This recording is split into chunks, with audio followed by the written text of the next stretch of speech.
There's Giacomelli. The field is away. Giacomelli darting to his left to position himself for the first 90-degree right-hander. PK right behind him. There's a lot of jostling in the back, a lot of dust being thrown up. And Alan Jones has gone off on the right-hand side of the circuit, as have Andrea De Cesaris and Rene Arnoux. Giacomelli quickly taking the lead as they flash through the chicane. Jones, who started from 5th position, has now fallen back to 14th place. There's the leader, Giacomelli. Second is Nelson Piquet in number 5. Here come your leaders, Giacomelli and Piquet. Giacomelli in the number 23, Marlboro Alfa Romeo. Nelson Piquet right behind him in the number 5, Parmalat Brabham. Bad luck for Alan Jones in the first turn in the 90 as he skated off the track, and that may have damaged his skirts. He may not be able to continue in the race. We'll have to wait and see. In any case, he's got a long drive ahead of him if the car is undamaged. Giacomelli getting off to a splendid start, although he overshot the line just a little bit. PK suffered from wheel spin. There they are, 1 and 2. Giacomelli leading in number 23. This is the first time that this Italian driver has led a Grand Prix. Starting from pole position, he qualified at a time of just over 1 minute and 33 seconds. This race will be just under, I should say, 200 miles. Giacomelli clipping the verge there, completing the first lap. Second is Nelson Piquet. Third is Carlos Reutemann in number 28. He's the teammate of Alan Jones in the Saudi Leyland Williams. Fourth is Didier Pironi, number 25. Fifth is Elio De Angelis in number 12. Sixth is Rebecca in number 6. Seventh is Watson in number 7. In 8th is Jacques Lafitte. 9th is Mario Andretti. Here again is your leader, Bruno Giacomelli, in the V12 Alfa Romeo. This is the first time this car has led a race. Bruno paying tribute to his tragically killed teammate Patrick Depailler in the German Grand Prix this year. The leader's already drawing away. Giacomelli and Nelson Piquet. Piquet looking for his 4th Grand Prix victory of this 1980 season. He just barely lost the championship in Canada at Montreal. Along this straightaway now, the speeds are getting up to 170 miles an hour. These cars are particularly fast in the corners. Very, very fast cornering speeds because of their aerodynamic ground effects. They maintain a vacuum underneath the car, and that makes them very fast through the turns. A crowd of 70,000 watching this race. Giacomelli leading it beautifully, hasn't made a mistake yet. Very difficult for a new driver to lead a Grand Prix for the first time, and especially when he's being harried by someone as experienced as Nelson Piquet. The weather here at Watkins Glen is cool, overcast, perfect racing weather. Giacomelli now in his 3rd lap, nipping through the chicane. A tight right-left, a choke point to slow the cars down before they head on the straightaway. This straightaway is a 2% grade uphill, about 2/3 of a mile long. Giacomelli and Piquet pulling away from the field. Reutemann is still 3rd, Pironi 4th, De Angelis 5th, Rebecca 6th, Watson 7th, Lafitte 8th, Andretti 9th, Keegan is 10th. Alan Jones has moved up into 9th. Alan Jones has moved from 14th to 9th place. So apparently Jones' car was not damaged when he skated off turn 1 at the start of the race. We may see a tigering drive now from Alan Jones as he tries to regain the distance he lost when he got involved in a melee at the beginning of the event. Here's the leader, Bruno Giacomelli, 27 years old, born 10 September 1952. This is the first time he's even led a Grand Prix, much less won one. He's still being followed very closely by Piquet, but Piquet is watching and waiting. He's not really pushing hard on Bruno Giacomelli. We'll be back with more racing from the Glen after this timeout. Paul Mann back to the action here at the Glen. There you see the Marlboro Alfa Romeo of Andrea De Cesaris of Italy. He's just retired from the race after colliding with the Candy Tyrrell of Derek Daly. Andrea De Cesaris, in only his 2nd Grand Prix, driving up the backside of Derek Daly. And there you see Derek Daly walking dejectedly away from his car. both cars out of the race. Cars number 4 and 22. The leader still Bruno Giacomelli, driving a beautiful drive on a lovely, cool autumn day here at Watkins Glen. Giacomelli in the number 23, Marlboro Alfa Romeo, has led this race from the beginning. Second is Nelson Piquet in number 5. Giacomelli, an Italian, leading his Grand Prix for the first time. This is the first time he's led a Grand Prix, the first time that he started from pole position. There you see the candy Tyrrell of Jean-Pierre Jarier, number 3, in the pits with spark box problems. Jarier having ignition problems. Back to the leader, Bruno Giacomelli, driving number 23 Marlboro Alfa Romeo. Second, Nelson Piquet of Brazil. Giacomelli seeking his first Grand Prix victory. Nelson Piquet his 4th of the 1980 Grand Prix season. Giacomelli has about a 3-second lead over Piquet. Third is Carlos Reutemann in number 28. Fourth is Didier Pironi. Pironi driving a Ligier Giton. Fifth is Elio De Angelis in a Lotus. Sixth, John Watson in a McLaren. Seventh, Alan Jones. Alan Jones driving up through the field, having fallen back to 14th place after a first turn incident, and he's climbing steadily and almost certainly will be threatening for the lead. It will be interesting to see if Alan Jones can fight his way back up to behind Bruno Giacomelli. Right now, everything running like clockwork on Giacomelli's number 23 Marlboro Alfa Romeo. Giacomelli drove in Formula 3 racing before he came to Formula 1. He made his Formula 1 debut in 1978.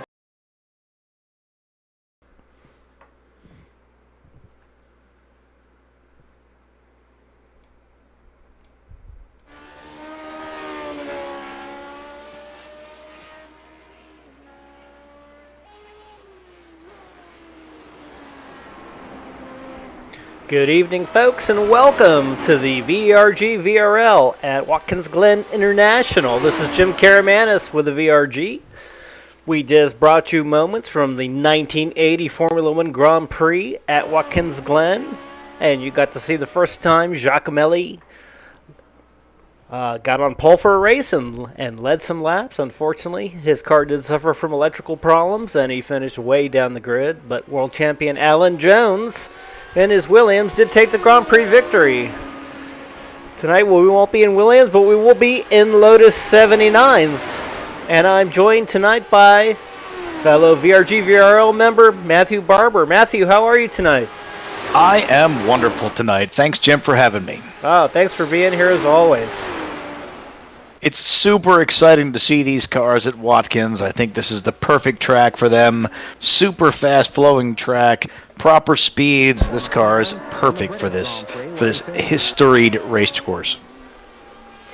Yeah, and we're actually running the Grand Prix layout that was run back in the Formula 1 days. So the infamous chicane that was put in after many horrific Formula 1 accidents will not be used tonight. Unfortunately, we have the safety of the simulator, so no drivers are at risk. Yeah, let's make sure that we don't have any incidents like back then in the 70s. How's the field shaping up tonight, Jim? Well, so far we've got 11 cars entered, and it's still early. We've got a half hour of practice before we jump into a 15-minute qualifying session. Well, it's great to see John Wood back on track. That is exciting. We got Reed as well, John Clark, Jim Graziano, Michael Kelly, Stefan Vappa all making appearances. Hopefully we get Oozbay to join us and a couple others.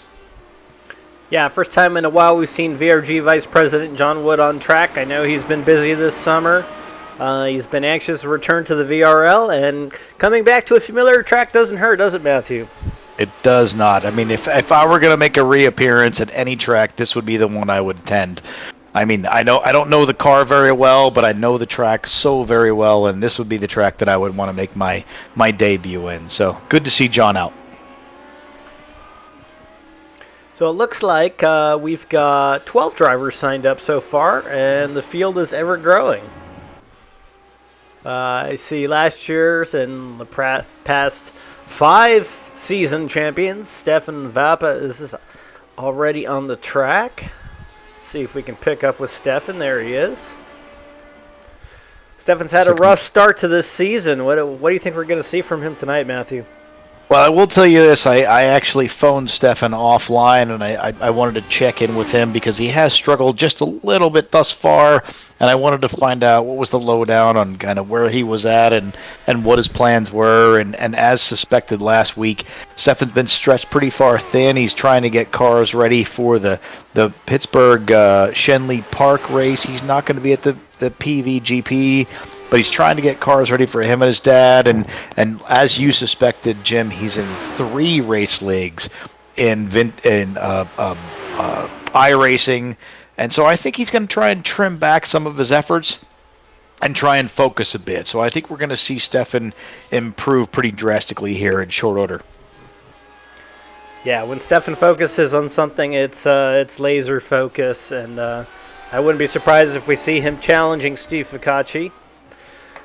Steve Ficacci, our current championship leader, has signed in. We don't see him on track yet, but he is here tonight. Well, interestingly enough, when you say I think he's going to focus a little bit, I said to Stefan, I said, how are things? And his direct words were, this is important to me. So I really think we're going to get the very best of Stefan this week. Yeah, that's great.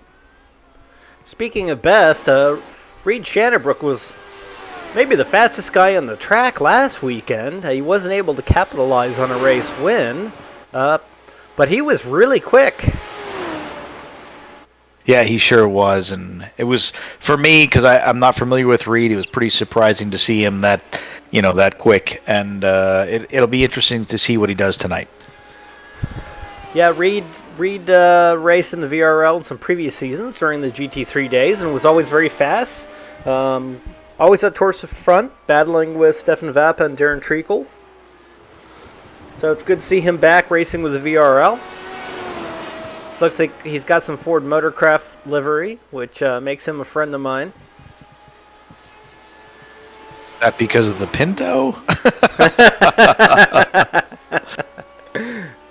Very well could be. Yeah.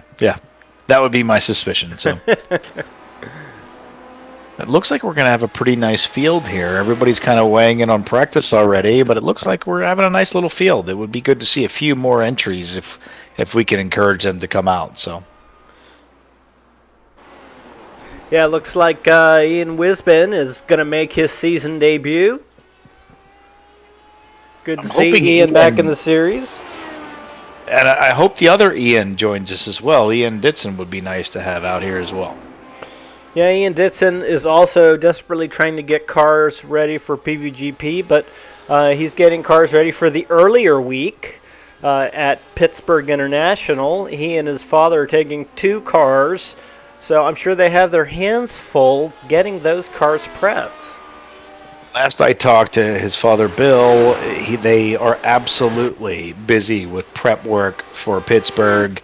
It sounds like they're trying to do their very best against some of those ground pounders. And I know that Ian struggles with balancing iRacing and college. So it'll be good to see him if he can come out.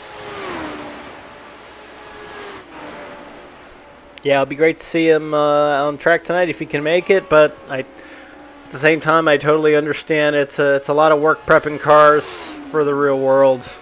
A little bit easier in the sim. Certainly is. Yeah, a couple clicks of the buttons instead of actually, spending time wrenching. So. Well, Vappa showing he's serious tonight. He's already leading the practice times pretty handedly, nearly a half second over Shannonbrook. Wisben is quick. 1.4 seconds off of Vappa, and Jeff Underwood, who's been quick all season, rounds out our top 4. Took the words out of my mouth. I was just clicking over to Stefan to say, wow, it looks like he means business tonight. So I really think it's going to be a great race at a very familiar track for the VRG group. I think this is a track that's always a favorite for all of us, and I think this is a car that's going to represent really well. Yeah, John Clerk already up to 3rd, showing his knowledge of the track as well. A little local knowledge is a good thing. I had the good fortune of getting a ride around with Peter Argensinger, who his father is the founder of the Watkins Glen racetrack, and local knowledge is not a bad thing when it comes to this particular course. So tonight we are streaming on both YouTube and Facebook. We'll do our best to monitor comments. If you have any questions, send them along. We'll do our best to respond.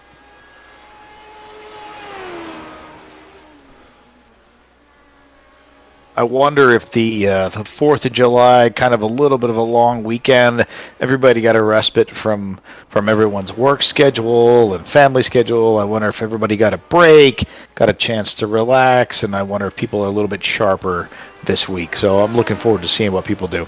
Could be the opposite, though. 4th of July is one of those holidays where you sort of over-relax and may take a day or two to recover.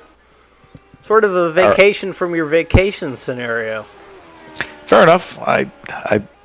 That was quite the opposite of my experience, but I do appreciate that, and I hope this week is relaxing for you, Jim. It was super relaxing for me, and I don't have to race tonight, so it's all good. I'm pretty happy about that fact. Again, we're back to the fact that I'm pretty in, I'm off my game in this car. I love this track, but I admire the guys who are able to go very quickly on this particular course. Yeah, I'm also not very familiar with the car, and with broadcasting, I haven't really touched the sim much. Been personally enjoying the summer, and I will pay for it come next series when I jump in the car again. It looks like Reed has established kind of a commanding lead there over Stefan even. He's about 0.3 of a second faster. Yeah, Shanderbrook showing good speed tonight. Mike Kelly back. Yep. I feel like Stefan's probably committed since we had our last conversation, and I really think he's going to show us something this week.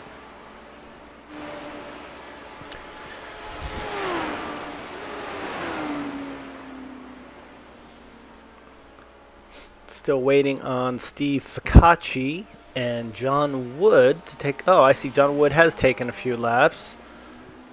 Is currently out of his car. Dave Curtis currently out of his car. Ficacci yet to take a lap yet.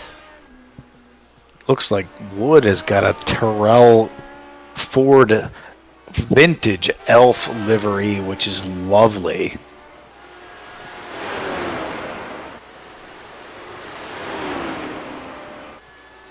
I kind of feel like maybe we should talk about people's liveries. I think that it's really something that represents the drivers and maybe their take on racing and their correlation or relation to kind of vintage motorsports. It's pretty fun to see people's choices. Boy, this section of the track becomes incredibly high speed without that chicane. Here we are going down to the tail of the boot.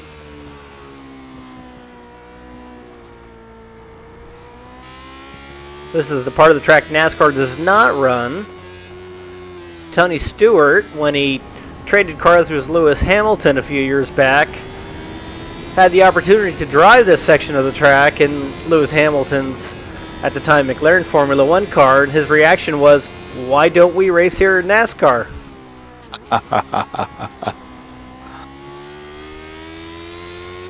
And this is where you come out of the boot back to the main circuit. I personally am not a fan of the NASCAR circuit. The lap's a little short for me. I think the boot adds an awful lot of technicality to the track that is an awful lot of fun.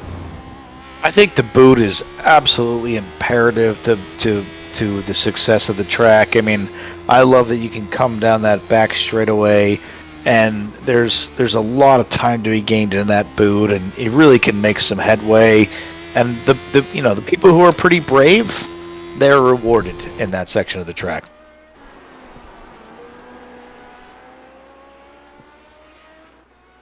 Bob Lang running a Tyrrell livery as well. I believe a different configuration.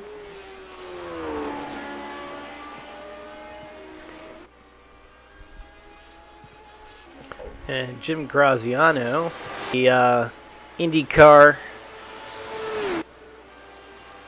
Kmart livery from the 1980s.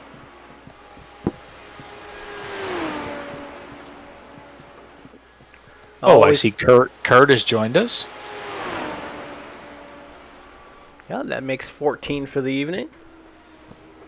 It's a pretty good turnout. I'm looking forward to Focacci turning a lap, though. Yeah, and I'm also hoping that there'll be a Darren Treacle spotting tonight. I know last week he had something that he had personally had to take care of, but I'm hoping we'll see him this evening. We've got one more race before our break. Next week we'll be at Indianapolis Motor Speedway. And then we'll be taking basically a 2-week break off weekends because so many of our racers attend one or both race weekends in real life. Also missing Carlos Bonds this evening, which it would be nice to see him come out because right now Dave Curtis has arguably got the, let's call it, most interesting livery. Whatever it was that he had last week. I was going to say ugly, but who am I to judge? It's like the Skittles livery or something.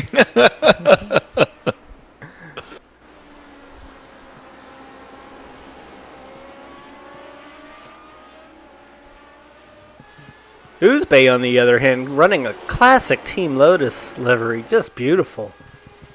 He ran that last weekend, one of the top liveries. I mean, that car is just beautiful. Great to see that out there, and it would be nice because Kurt has an absolute beautiful quiver of cars. It would be nice to see Kurt add one of those to his offerings. Absolutely. Wiley Live, who we're missing so far. Oh, Wiley Cox. Oh, who is here tonight, actually? Yes, he is. Yes, he is. Yeah, he also runs a very classic Pan Am livery.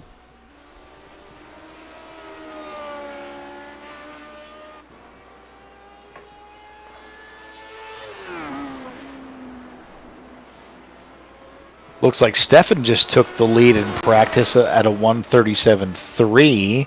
Well, looks like Wiley Cox has switched liveries on us. Eastern Airlines. Are you kidding me? He switched airlines? Yeah, it looks like he's switched airlines. He's trying to up his chances. Oh, my. Well, maybe he's trying not to get as much air as before. So he's Eastern Airlines. Maybe Pan Am was too much air for him. He's now trying to stay on the ground a bit more. Yeah. Well, and you're right. Stefan Vappa and Reed Shannabrook trading fast laps. We've seen them trade the lead a few times here as they both go a little bit quicker. 4/10 of a second is a pretty much that's quite a step in the right direction for Stefan, and it looks like he's maybe put in the hours on the sim to try and get ahead of this event. Yeah, instead of racing in another league this week, Stefan probably spent the time practicing. He very much said that he needed to cut back on one of the 4 or 3 events that he was racing in. And when I questioned him quite honestly, he said, "You know what? I'm not going to cut back on VRL. I'm going to cut back on one of the other ones." And it looks like that has paid dividends. So.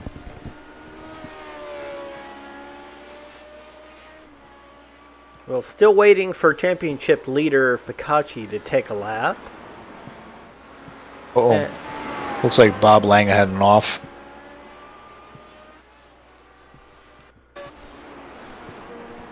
It's pretty fun to see how far the league has progressed from, 8 seasons ago, where people were 10 seconds off. Now we're looking at a Stefan Vappa at a 137 to a Dave Curtis at a 141, and on a 3.4 or so mile track to be 4 seconds a lap. That's not really that much of a difference. It's kind of cool to see the progression of everyone's racecraft. Yeah, and Mr. Curtis hasn't put many laps in yet tonight. I bet he gets even closer. But you're right. The delta up and down the grid is reduced quite a bit from those first few seasons where we had the top 3 to 5 guys that were just super fast, and after that the rest of the field just kind of fell off. And now we've got an incredibly strong mid-pack. I mean, 3rd to 10th is just a toss-up every week. And honestly, at the front, it's been pretty surprising too. I mean, Focacci's won both races, but it wasn't easy. No, it certainly hasn't been, and I think everybody's really struggled for supremacy, and so all of a sudden it looked like there were some clear defined winners, and now this season, with this specifically with this car, it's kind of leveled the playing field, and that's exciting to see. Yeah, every time you make a different drastic change in car, it will shuffle the field around a little bit, and sort of like in the real Formula One world, every time they change the rules, we see the grid shake up a bit. You bet. And it's actually really nice. I'm watching practice. It looks like Mac McCormick he's running 4th at this point, which is a real surprise for me, at least in my opinion, with Mac. And obviously he knows this track. He's starting to learn this car. He's looking great tonight. Mac certainly knows this track. Lots of laps here in his Mini Cooper.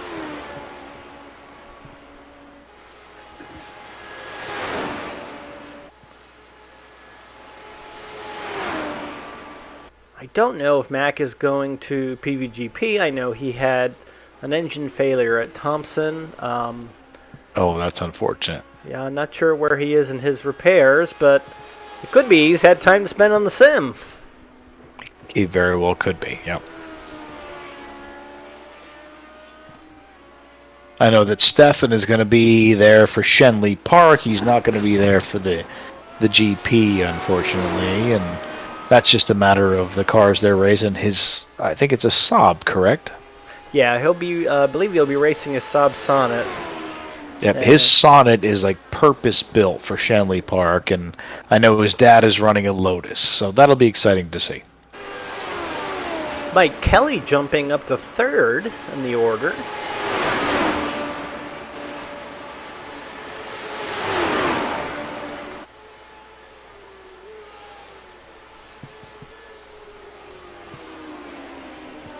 Pressuring Jeff Underwood. Those two currently 3rd and 4th in lap times. Mike and Jeff are having a really spirited practice session. It's pretty fun to see those guys neck and neck.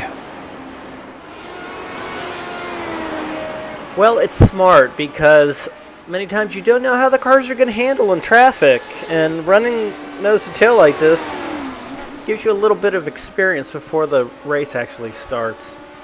Yeah, you bet. Oh, so Darren Treacle has signed up. As usual, he'll be getting his first laps probably at the beginning of qualifying. Pretty good turnout for this track, so I hope that maybe we can have another entry or two. It'd be good, like I said, to see Ian Ditson join us, but we'll see what happens. Yeah, we're at 15 right now. Yep. Focacci and Treacle yet to turn a lap. Two of our fastest guys. No! Oh, boy. Oh, and Kelly just tagged Underwood. Underwood had the wrong entry into that corner, and Kelly just got the best of him. So. Well, that's why it's practice. Indeed. And that was 100% on Underwood. He just got it wrong and kind of got out of it, I think, and Kelly just had it right. So it's interesting. We had a track walk of, I guess it was Summit Point, and there's all these very clear indications on the asphalt of these patches where people are getting into the throttle very early and they wear the track, and those are the places that I think you can get onto it pretty early, and you could see that change between Underwood and Kelly. So I think it was Peter Kraus who gave us that track walk. Peter, quite famous for his track walks, and in fact he does a very interesting online series that can be subscribed to.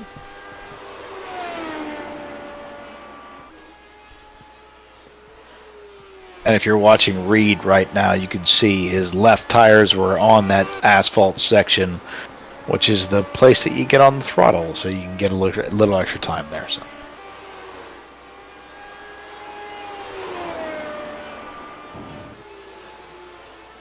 Wow, look at the delta between Stefan and Reed. It's literally, what, 0.05 of a second right now. Yeah, they're right on top of each other.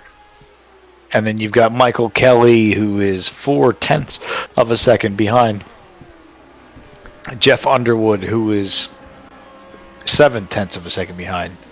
And two of our fastest drivers have yet to complete a lap. Should be a really Oh, and good Carlos race. Bonds is here. So that makes 16 entries for the night. I think that might be our highest yet of this particular season.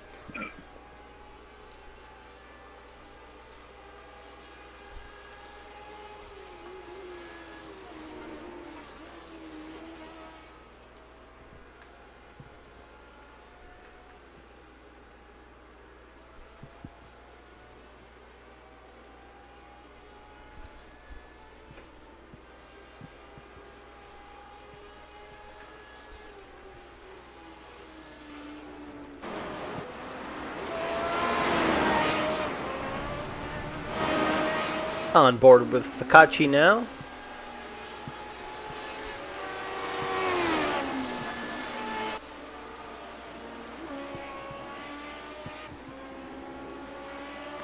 Followed closely by Treacle.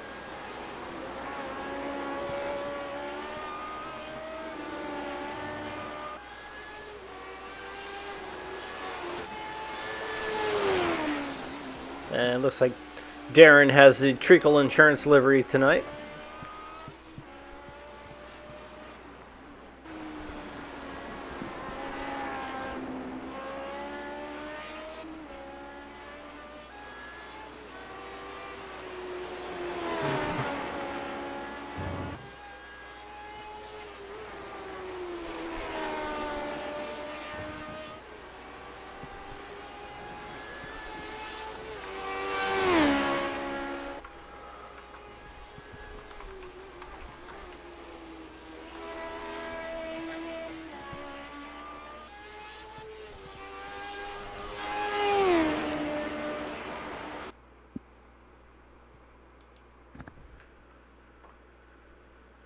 And that's it for practice.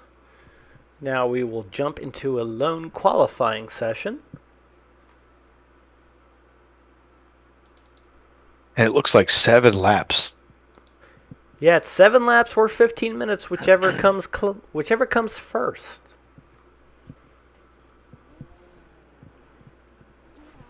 I'm excited to see how people treat the qualifying session. It's one of the places that I don't do well.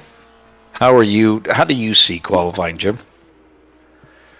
So, normally my approach to qualifying is to try to warm the car up properly the first lap. The second lap, try to get one in the bank.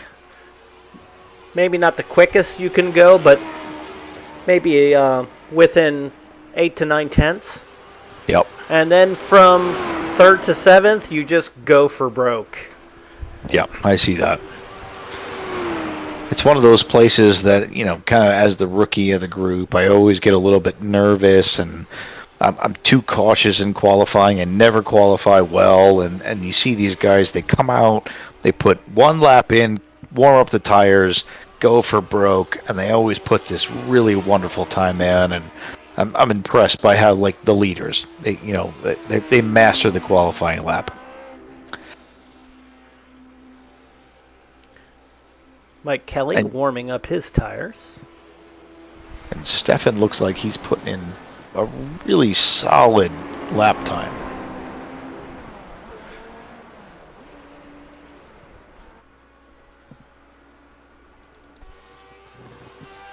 Championship leader Focacci.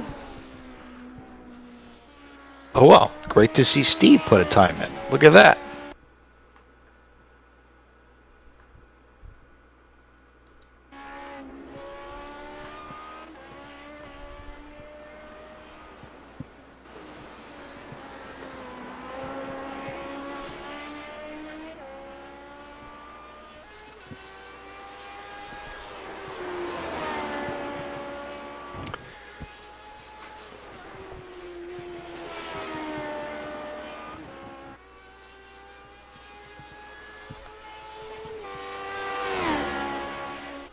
And Fikachi begins his first time lap. I'm staying with Stefan at this moment, and it looks he's just coming down into the boot. It looks like he's on an absolute flyer of a lap.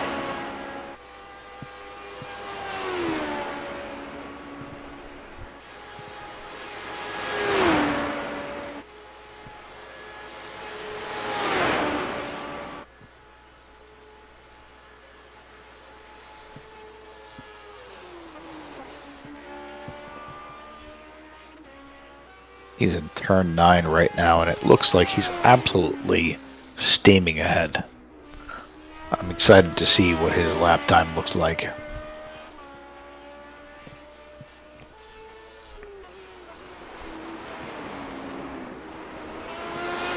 Using every bit of the track. 137.9. Yeah. Vapa slides into pole. Shannabrook second.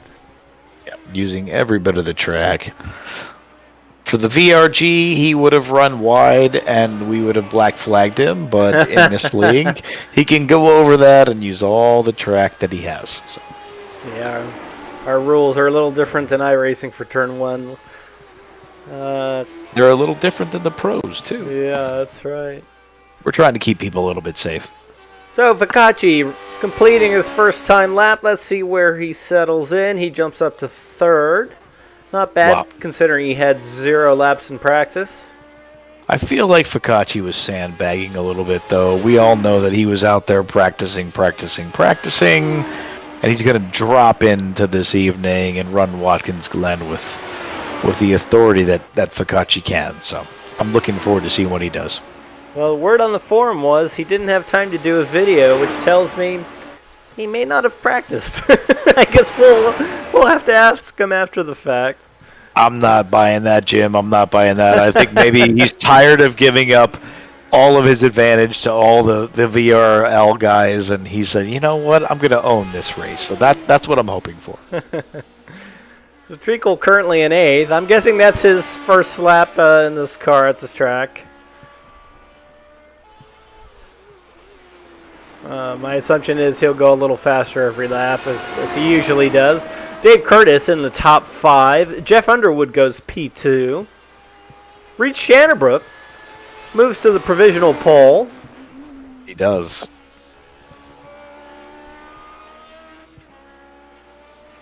Fikachi jumping up to 4th. Oh. McCormack jumping up to 4th. Curtis now jumping up to 4th. Vapa responds, and he's 1/10 of a second back from Reed.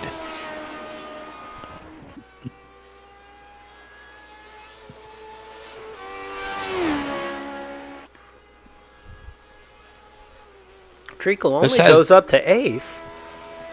This has the makings of an amazing first race. I mean, everyone in 137.6, 137.7, 37.9, 38.3, 38.4, 38.6, 38.8. I think this is just going to be an amazing first heat. Yeah, the first 6 positions are within a second. Of course, our format tonight is we will have a qualifying race. And the qualifying race doesn't generate any points towards the championship, but it does set the grid for the feature race, which is where all the points are gained. So it's important to not only go quick in that qualifying race, but to keep the car on the track. So qualifying here, not terribly important as long as you can finish well in the qualifying race.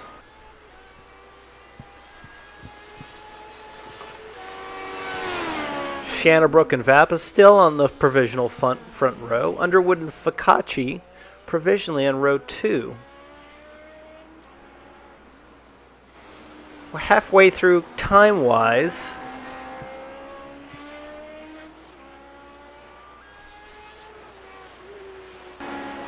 Let's check in with Ian Wisman. Currently in 9th. Just a 1/10 of a second behind Darren Treacle. Oh, Steve Ficacci just goes 1:37.6, 1/10 of a second faster than Vapa. Yeah, Ficacci provisionally on outside pole. Shannerbrook still in the provisional pole. I think you're going to see Stefan come back and answer to that. Oh, no, Stefan goes off.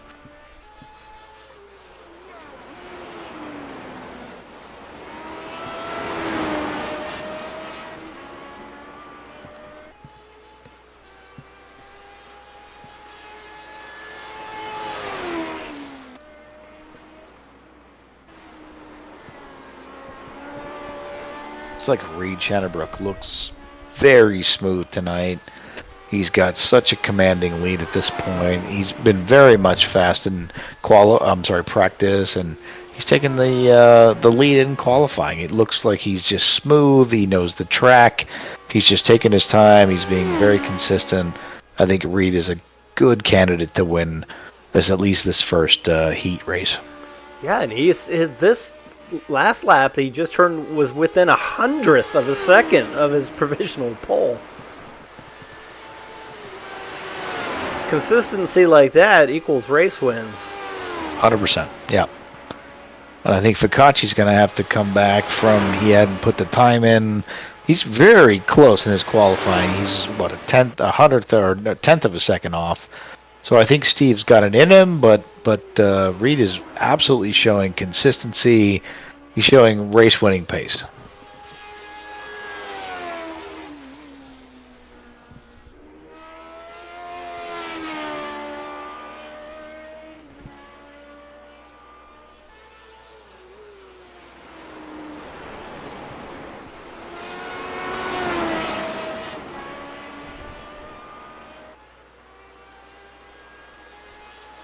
Looks like we have about, 6 minutes time left, Jim? Yes, about just a little over 5 minutes, actually. It'll be exciting to see how the grid shapes up. Ficacci trying hard to go a little faster. His last lap was a bit slower than his fastest lap. Shannerbrook keeping Ficacci and Vapa on their toes.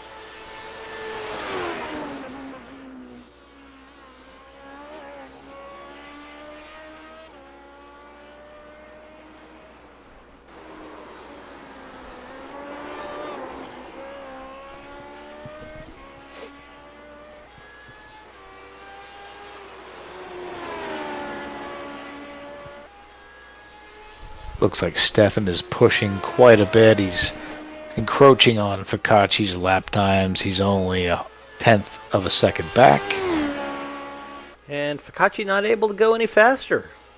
Not at all. Not at all. Shannerbrook still on provisional pole. Ficacci still on the outside pole. Vapa rounding out your top three.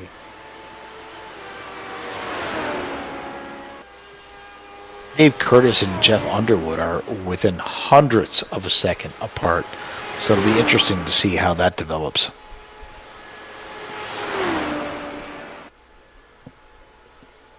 Kelly and Treacle running almost identical lap times now as well. Oh, Stefan Vapa takes second position. He's P2.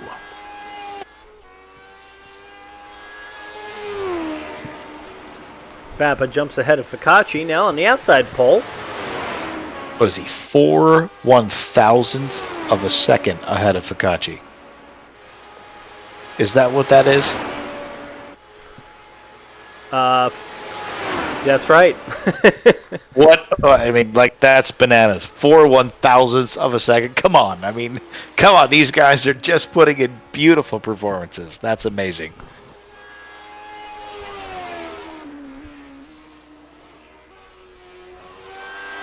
I mean, seriously, we're all watching great racing and we're all fans of motorsports, but to have second and third position separated by 4/100 or 1/1000ths of a second is just that's just proper entertainment.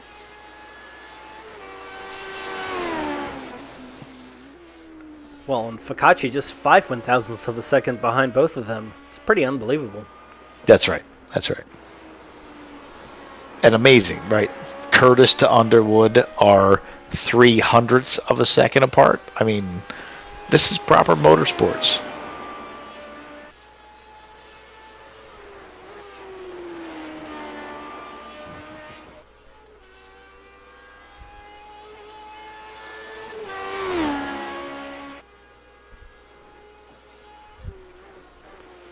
And the interesting thing, the guys that are 9th place and back, they're all quick drivers. I mean, anything could happen in this qualifying race. No doubt. And it's the reason I'm sitting in the announcer's box and not out in the track today. Because these guys are so fast.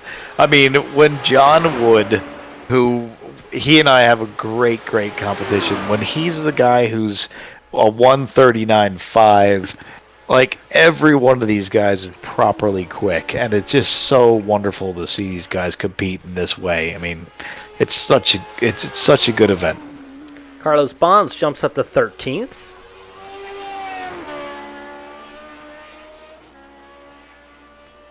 Yeah, I'm actually surprised to see Cox in 14th. He's been one of the fast guys the last 2 weeks. He has. Absolutely he has. I'm actually really happy to see Mac McCormick where he is.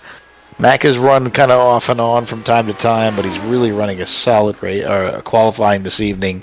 So I'm looking forward to great things from Mac. Well, it shows you what track knowledge does for you. Mac knows this track as well as any other.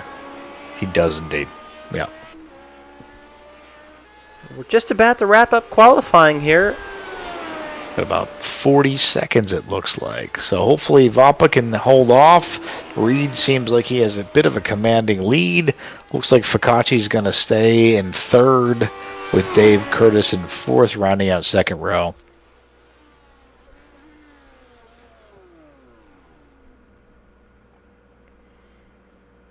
Mike Kelly jumps up to 4th place.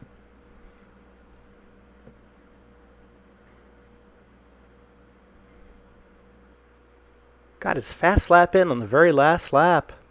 He's just a 10th off of Focacci. Boy, the top 7 guys are all blinding fast drivers. We've got, I mean, can you believe it, right? I mean, we've got Treacle in 7th. Who would expect that? But every single one of those guys that are in front of him, though, are properly fast drivers.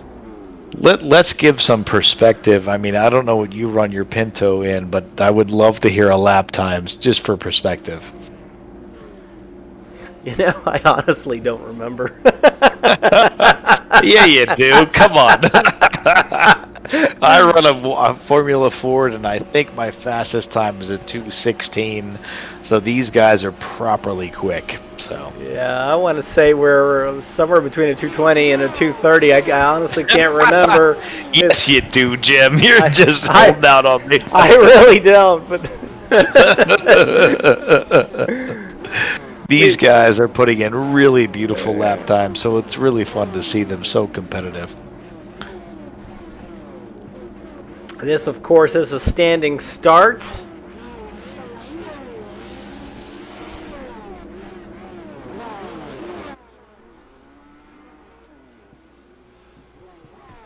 Reed Shannabrook at the front of the pack.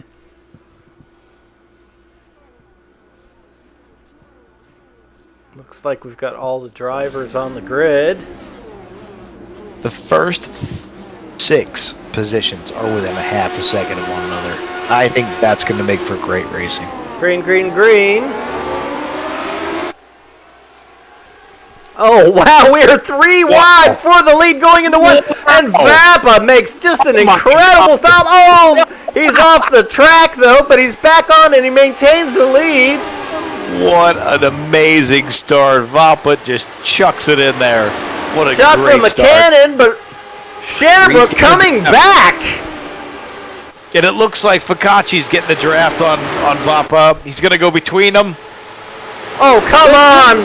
We are 3 wide. We're going to be 3 wide going into the boot. Oh, they touch. Focacci gets Shannabrook. They touch. Oh, and Shannabrook has lost a bunch of positions. Vapa, Ficacci, followed by Underwood, Kelly, and Treacle now in the top 5.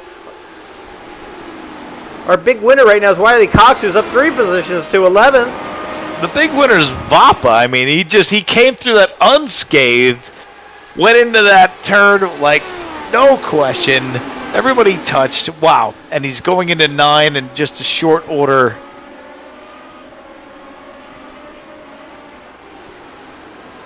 Boy, look at this field. Just incredible. Look at all these cars dicing for position. You bet. Vapa knows this track. He knows this car. I think he's put in the time. I mean, this is proper Vapa stuff, right? He's down the start-finish straight. Shannonbrook working on Kelly. Charging ahead.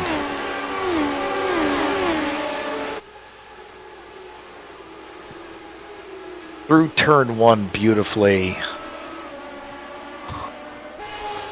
And Ficacci's charging, though. Ficacci, I think he's going to maybe make a run. He's trying to make a run on him. Oh, it looks like he's closing a little bit, coming up through the S's. He's getting the draft. On board with Ficacci. He's got Ficacci. the draft going. It's a shame that the bus stop is not there.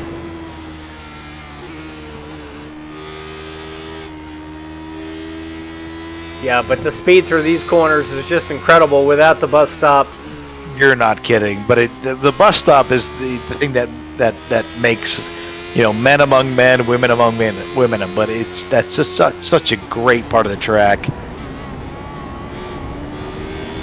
These two are close, and Yes, both are really pushing hard, using the entire track and then some. I think Vapa is absolutely tired of, I've had a couple marginal results. He knows this track, he knows this car. He's saying, you know what, this is not going to be an event that I don't score well in. So. And once again, this is just qualifying. This is just to determine the grid for the feature event, where all the points are won. Well, turn 11, Vapa just pulls away. I mean, that turns so fast. But if you don't know it, you can struggle. And Stefan definitely knows that turn. Look at the gap between Ficacci and Underwood now. I mean, the top two have checked out. You're not kidding. 2-second gap already.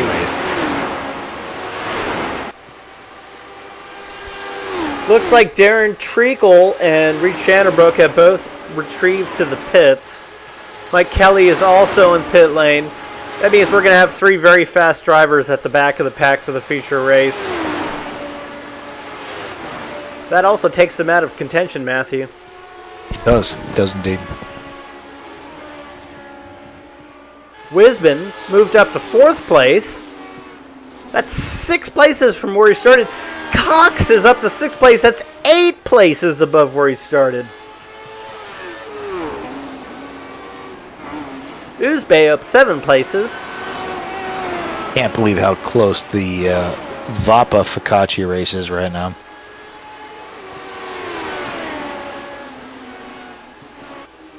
Six-tenths of a second. I mean, these guys they're pushing so hard.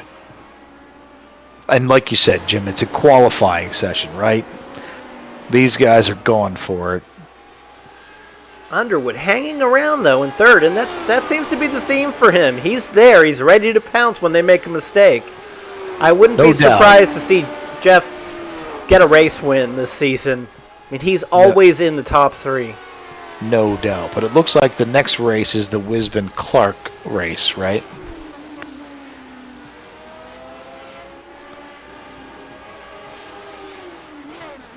Yep, Wisbon with pretty sizable lead over Clark. Well, it looks like they're only, what, a second back?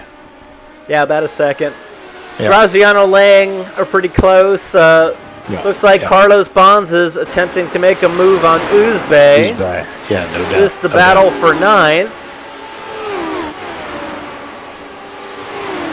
Oh, well, he's making a move now. Oh, and he's got it. Graziano has it, or Bonds has it. Yep. See if he can make it stick.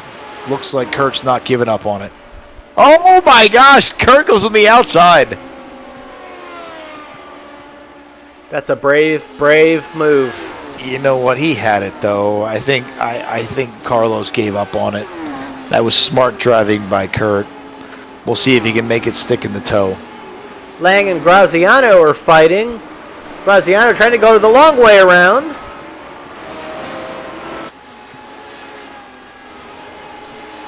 I'm going to stick with Uzbey and Bonds for a minute here. Up front. We're as close as we've been all race. It's just a half second between the leaders. The good race. You've got Uzbey, Bonds, and Curtis. Curtis is making a run on Bonds. Uzbey's pulling away a little bit.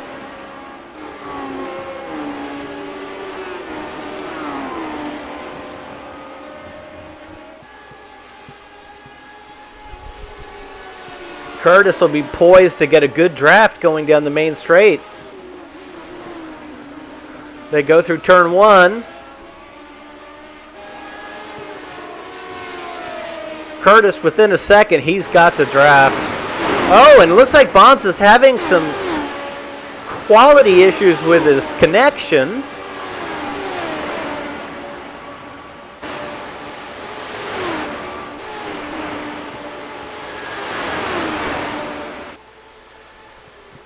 And it's a 3-way draft. Bonds, oh, wow. Bonds picking up a draft from Uzbey. Oh, my. Oh, and while this is all taking place, Ficacci has jumped into the lead. See if we can catch that pass.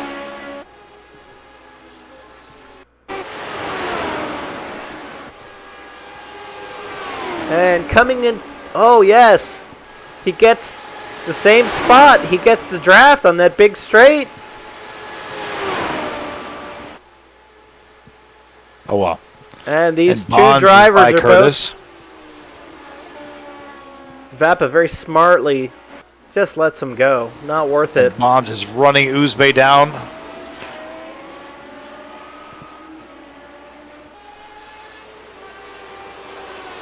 Yeah, Curtis moving his way up the grid.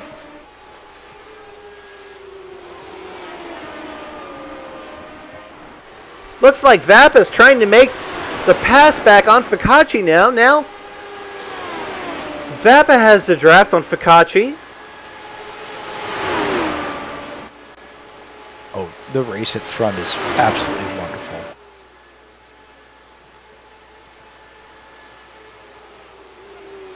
It looks like Vapa's got the lap time on him, too. 0.02 of a second faster. Yep. But Ficacci has the spot. And Ficacci is going to make that car very, very wide for Stefan. So.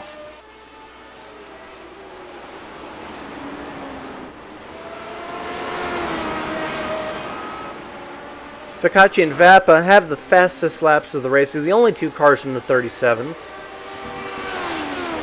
Jeff Underwood is in the 37, but in qualifying. So. It'd be nice to see him get back in there in the race.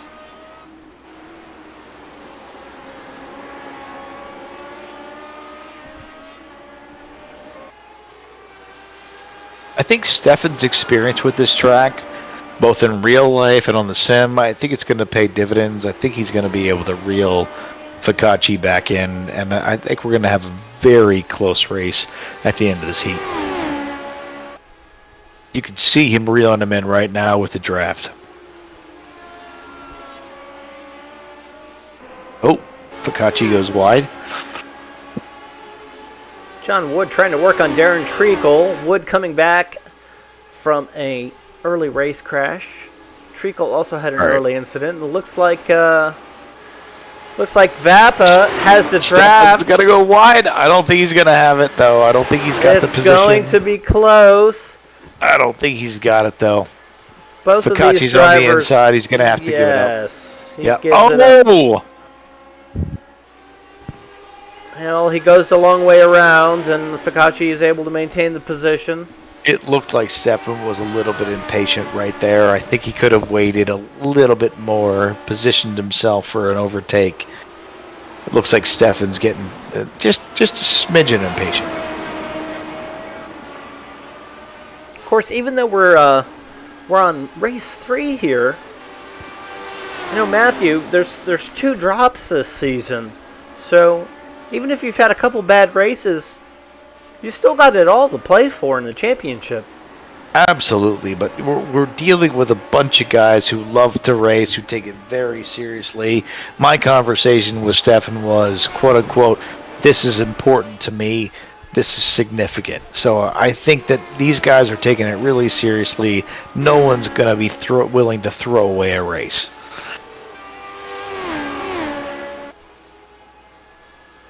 This isn't Formula One. We all want to win.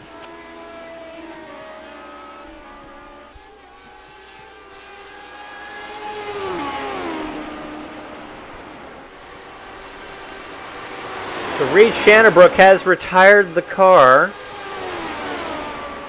I hope we'll see him in the feature race. Well, looks like Stefan is getting the draft on Ficacci. Boy, he might be close enough to make this one stick. Let's see. No. I don't think he has it yet. I think you're a lap away from a pass. Ficacci just has a beautiful way of making that car really wide and not giving Vapa enough to draft on him. Stefan closed the gap by, maybe a 10th, but just not enough. Ficacci has a way of defending, making people just draw back a little bit, and he squirts out of corners. I think he's got a great position right now. So we're in the closing stages of this qualifying race.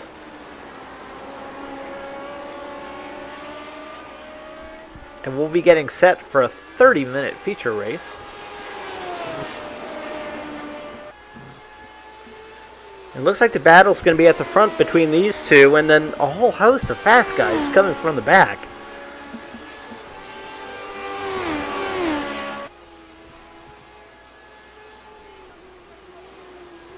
Looks like there's a pretty close race between Wiley and John Clerk right now that's developing.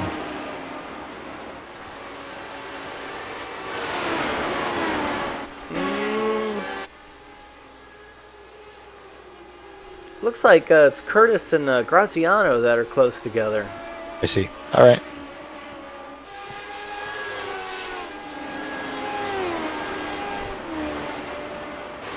Oozbay and Wisbin. Oh no, Wisbin's had an incident. Wisbin was in 4th. He's fallen back. Let's see if we can get a replay, see what happened.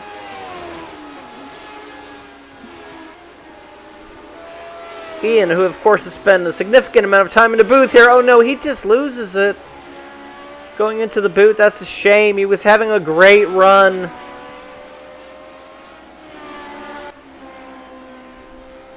Well, I'm sorry to see that. It's Ian's first time in the car this season. I'm sure he's been busy getting vehicles ready for both PVGP race weekends. They take a whole stable of cars to both events.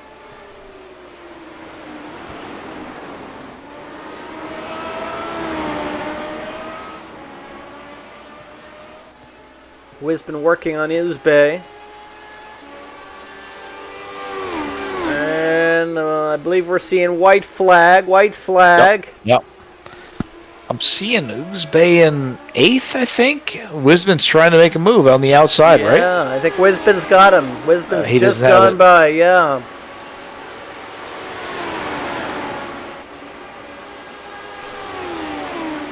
Although it looks like they might be passing back and forth. Oozbay's retaken the position. Yeah, that's what I'm looking like. It looks like Oozbay's got the spot. He's in 8th, I think. Boy, Vapa's still working on Ficacci. Oh, well.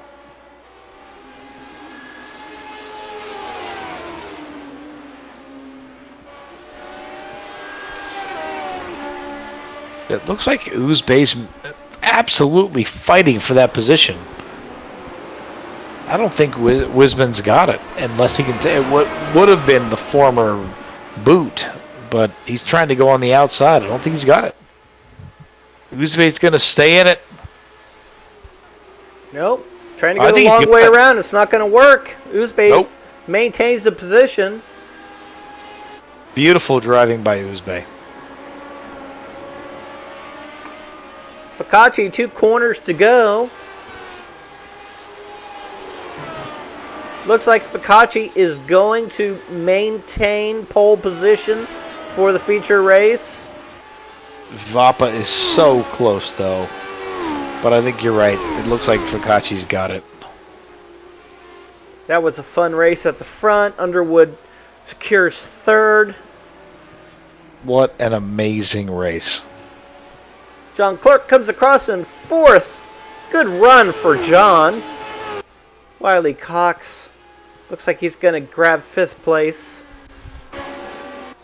Dave Curtis, 6th.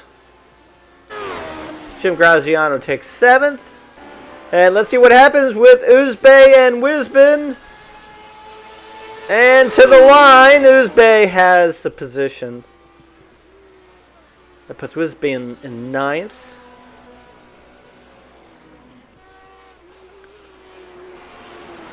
Michael Kelly still finishing his lap down in 10th.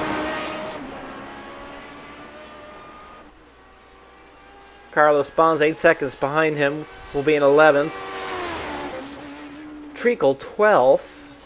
Bob Lang 13th. McCormick 14th. John Wood 15th. And Reed Shanabrook in 16th. That is our unofficial grid.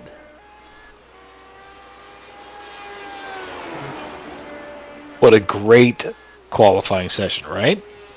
Lots of excitement. I sure hope Shanabrook sticks with it.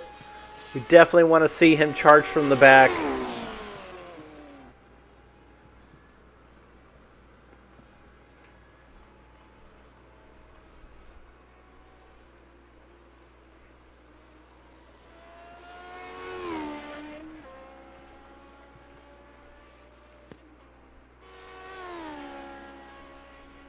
That was a great qualifying session. Pulling up a replay of the start. The top 6 positions in the 137s, you're looking at less than a half a second dividing those guys. I mean, come on. That's just proper racing right there.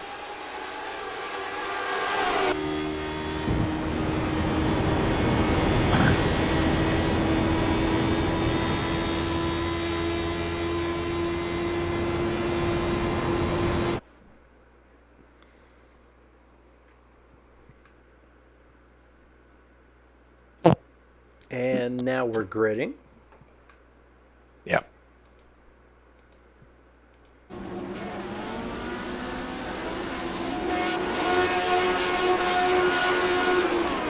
Green, green, green. Off we go. And it looks like Fakachi has the lead into turn 1. Yeah, but it looks like Stefan's got a great start. Oh, we've got someone going around. Looks like John Wood crashed.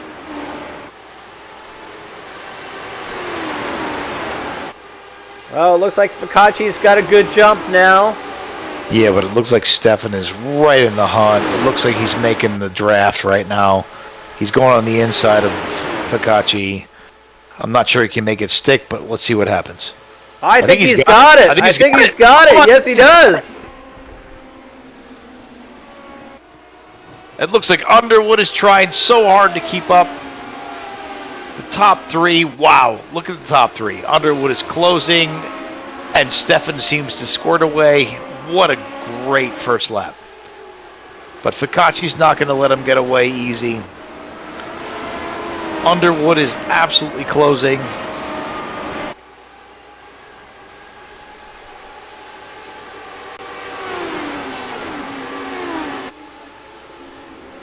Oh no! It looked like there was some like net code or something or other.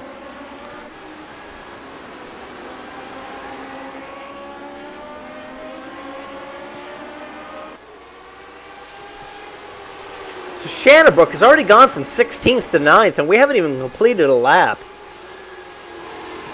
Stefan is absolutely charging. Shanabrook is already up to 8th position. Are you kidding me? 8 places in 1 lap? That's amazing.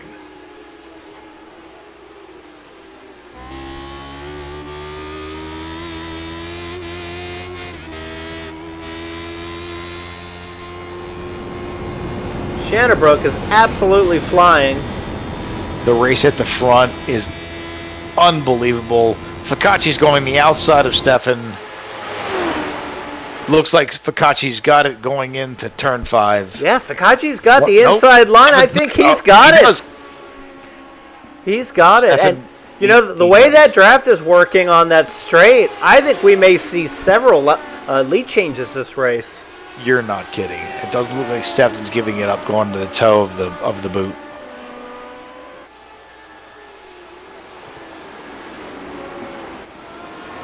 Shannonbrook up to 7th. He's just gone by Wisbon. Look at this.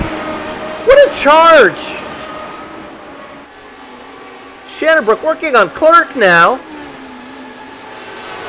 He's got it. He's up to 6. 10 places in 2 laps. That's amazing. I'm going to stick with the leaders while you hang out with Shannonbrook. Shannonbrook's got a good gap to get the cock, so we'll jump up front again.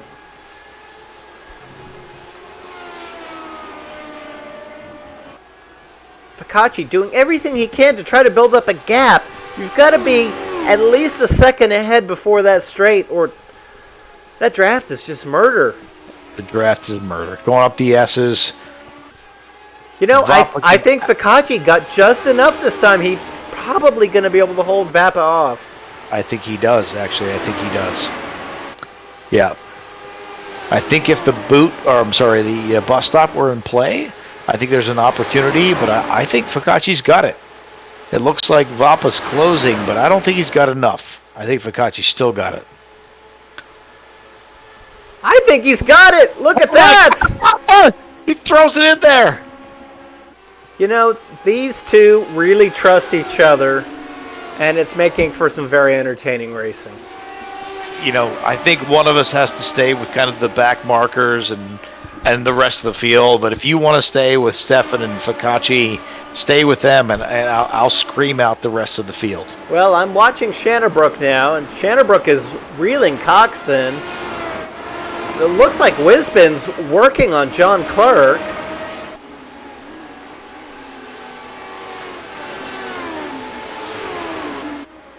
Back up front, Focacci has closed the gap on Vapa, and I think we're going to have a very entertaining time going back into the boot again. You are not kidding. I mean, if we, like I said, if we had the bus stop, I think it would change things a bit because you wouldn't have so much of the draft. But these two are absolutely getting after it. Oh, look how close they are now. It looks like Vapa pulled away a little bit through turn 1. I mean, turn 1 is the defining turn, right? It takes you all the way through the S's. It takes you all the way down that straight. Turn 1 is such an influential and important turn, but it looks like Focacci maybe has the run on Vapa. Well, they took very different lines through 1, but Focacci definitely has the draft. Well, oh, he's letting out of it. Doesn't look like he's going to give it into Vapa. Vapa held the outside. Looks like Focacci does not want to go inside there. No, I don't think so. I don't think he's ready yet. I think he's feeling out Stefan, trying to figure out where he's a little bit slow. Maybe he's a little bit weak. Oh, no. We've had an issue. Oh, no. What happened?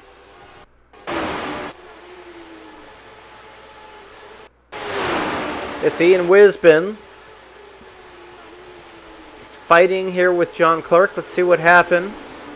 Wow. Oh, no. They just touched tires. Oh, that's a shame. That's a shame. Let's go back to the leaders because Focacci is closed on what's normally 9. He's going through 10. It looks like those guys are absolutely... Oh, no! Vapa's off! Vapa's off! Are you kidding? Come on! Focacci's through 11. Oh, no! Oh, my God. Treacle through all this has made his way up to 4th position And he's all over Underwood. Did you see Stefan step out at 10? And Focacci's just running away with it now. And how did Vappa hold on to it? I mean, that's an incredible save. But where did Treacle come from? I mean, he and Shannerbrook are running almost identical lap times. Looks like Vappa's actually making up time. Shannerbrook has made his way up to 5th position now, up 11 positions. Treacle up 8 positions to 4th. Jump on board. This is Treacle's perspective. Looking through Underwood to Vappa and Focacci. You know, I think Vappa going off caused Focacci to let off a bit because all 4 of them are now right together. No question, no question. And Vappa's absolutely pushing hard. He's almost a little erratic in this point. He's absolutely struggling to get ahead. He's pressing Focacci, and it looks like Focacci's just calm and collective. He'll be just fine. But a 1:37.5 from Stefan. I mean, that is the fastest time of the night. Going into the toe of the boot. Coming into 8. Oh no, I'm sorry, 11.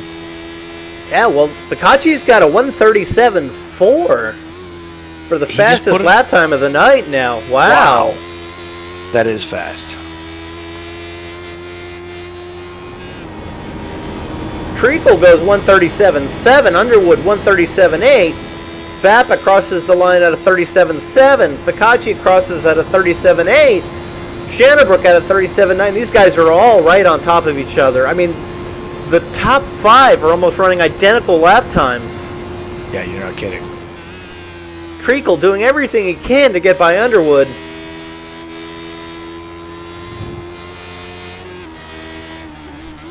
Treacle thinks about stuffing it in there, backs out of it.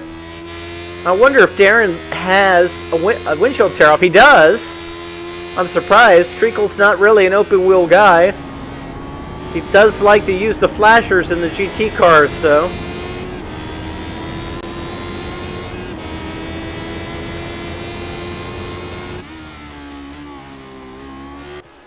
Focacci's still out front. And these top 4 are still right together.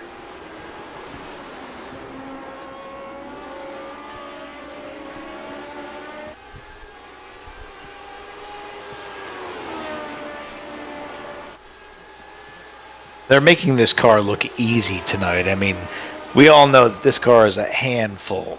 And to put these kinds of lap times and this close on this racetrack, this storied racetrack, they're making it look easy. So that's a testament to the racecraft of these guys.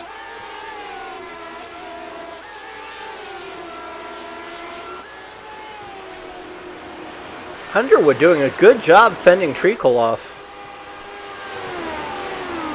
Vappa's closing on Focacci now, coming up through the S's.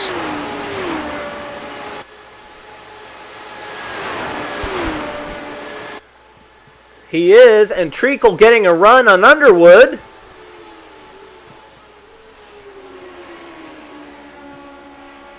Maintaining their positions.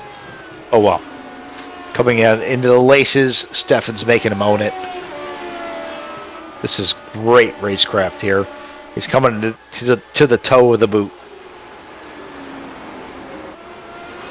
Underwood's getting faster and faster as the night goes. Oh, Focacci running the fastest lap of the race this last lap at a 1:37.46. Wow. All 4 of these guys consistently in the 37s. It looks like Vappa's sliding the car a little bit. I wonder if he's losing his tires.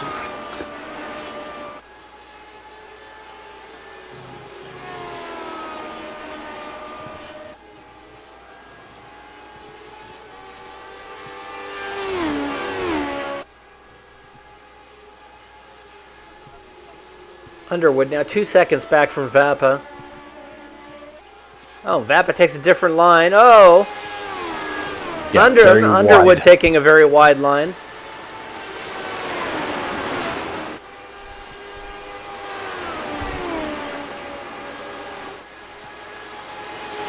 I do not think Vapa has a run this time. No, there's no chance he doesn't. Not close enough. Treacle, on the other hand, making a run. He's got to run on Underwood. Underwood takes the inside line. He's going to maintain the position. 13 laps to go, though. It looks like Vapa's losing the tires just a little bit, although he does come down through the laces. See what he's getting a little bit closer. Well, we did hear our drivers say after the interviews last week that the tires go away at the end of the race. Vapa has closed the gap now, though. He's as close as he's been. See what happens here. Heading up to turn 9. But Focacci got the run out of him there. And this is where Vapa just wants to keep it close, though, because if you can get through turn 1 a half second apart, the draft is in your favor. Indeed.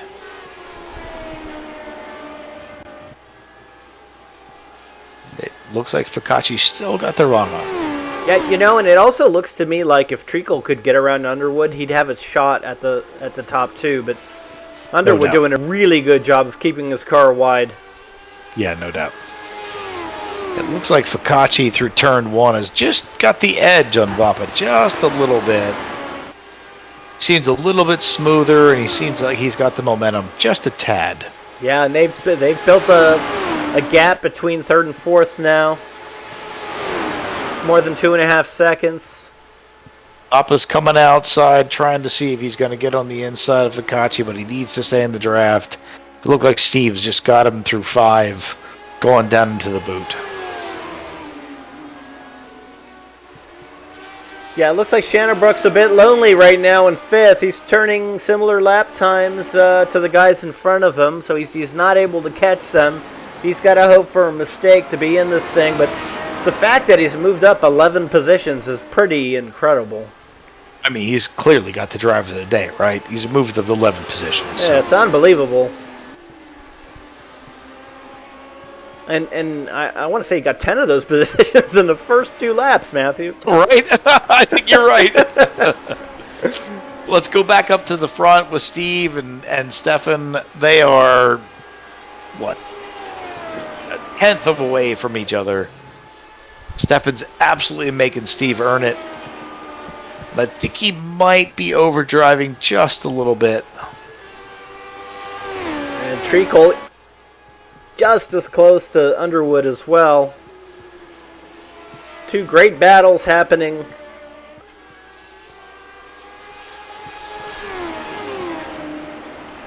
Boy, Focacci's figured out turn 1, and it is really the difference maker. Vapa's not able to get the draft. No, you're 100% right. Stefan's going wide each time. Focacci has got the turn in. It's a little bit tighter.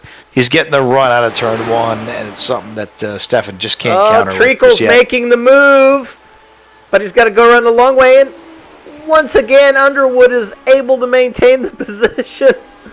These two have been going at it for many laps now. Treacle's still trying to force it in there. Vapa must have made some sort of mistake because he's now 3 seconds. Oh, no. That was right on his butt. He's right there. It's a half second, yes. He's right there. Right. I was looking at the gap between Vapa and Underwood, which is now 3.2 seconds, yeah. There's only a few minutes, though. Vapa's going through turn 9, and Focacci's just got the run on him. He seems to be besting Stefan at this point.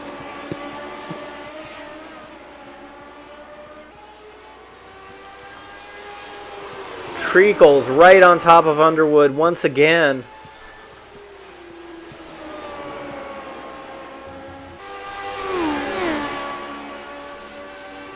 It looks like Stefan's really trying to make a run, but I don't think he's... Oh!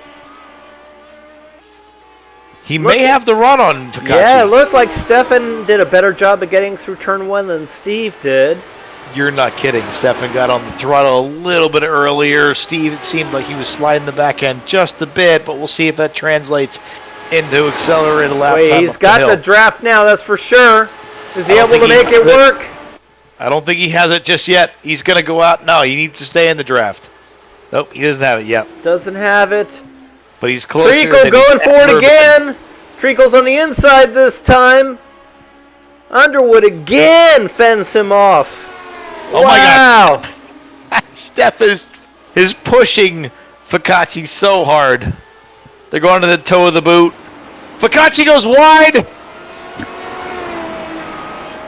Ficacci's last lap was a 37.41. Vappa's was a 37.22 for the fastest lap of the race. Ficacci went wide. Stefan checked up. We'll see what happens. What do we got? 2 laps left? Oh, we've got 10 laps to go yet. 10 laps. Oh, my gosh. I think there's a real chance for Stefan to make a run at Ficacci. Although Ficacci just kept in the throttle through 10. Oh, it's going to be close again.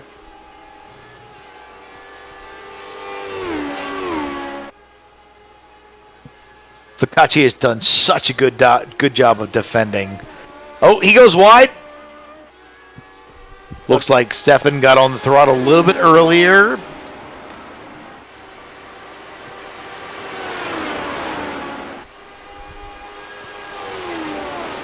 Doesn't look like he had a chance to get on the throttle too early, though, to get the drive up the hill. Yeah, I think he got the draft too late. Yeah, too late. Ficacci defends. And wow. Let's check in with Underwood and Treacle, and Underwood defends again. I'm going to stay with the leaders.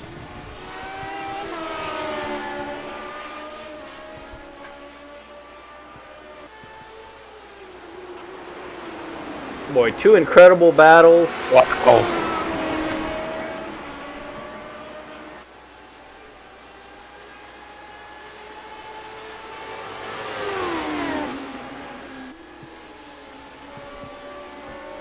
Oh my God. Oh, Treacle gets the position. Treacle's on the outside. It looks like he's got it. They're side by side.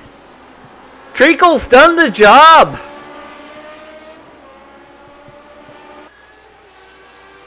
Let's go back and take a look and see exactly how he pulled that off. Took it inside the boot, it looks like. Yes, he did. Look at that. Just shoved it in there. Good job from both drivers, though, giving each other lots of racing room. Impressive pass. We're back at the front.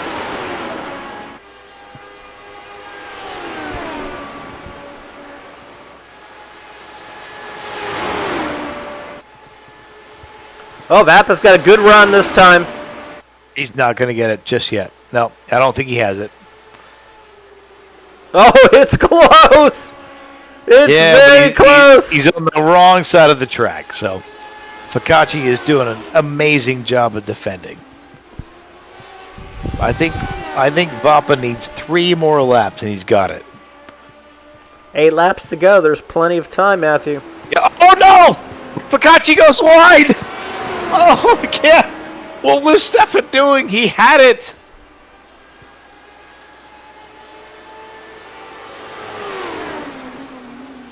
It looked like Stefan was discretion is the better part of valor. He chose to fight another day. He let Ficacci come back.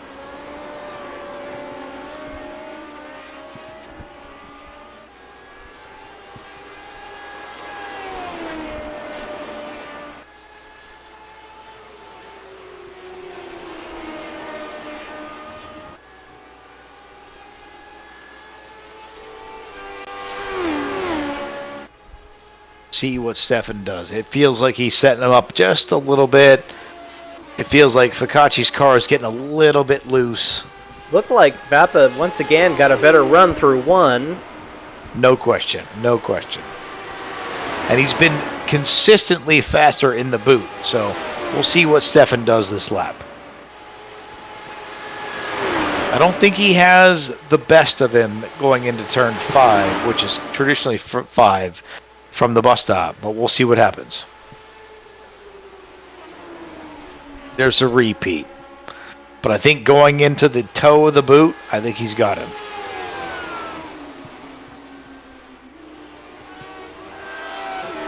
Kachi's been going a little bit wide coming up the hill. Yeah, and that of course being the spot where Treacle made the move on Underwood. Yeah, you bet. Going into turn Fakachi 8. keeps it tidy that time. Yeah, he got a really good run out of that turn. But turn 8, turn 9, turn 10, and then going into 11, which is a couple of the fastest quarters of the track. It seems like Stefan has had the run on him, but not, I don't think this lap, though.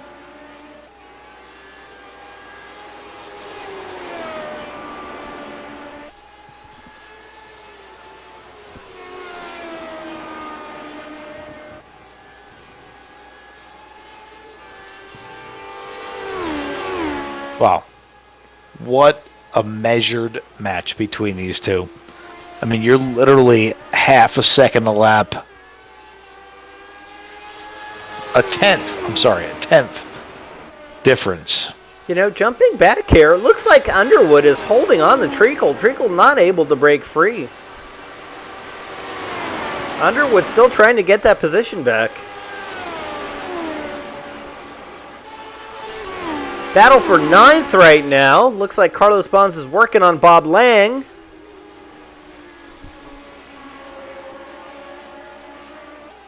Back up front. Going down into the laces. Fakachi again has the lead.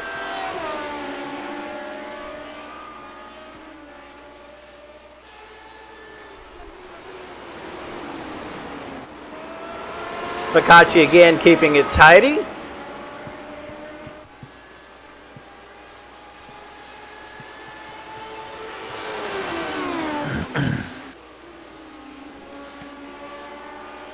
The precision of these two guys, I mean, come on. There's so much pressure, right, between these two refined, talented racers. And they're not making a mistake. It's been 10, 12 laps, and no one has had a misstep yet. It's amazing. So the battle for 9th, Carlos Bonds has prevailed, getting by Bob Lang.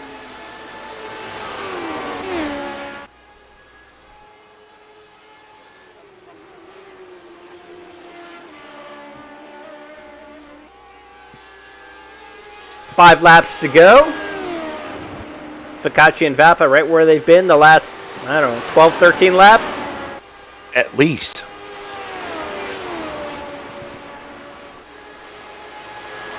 That's what I was saying. These guys are, they're so polished, they're so refined, there's so much consistency.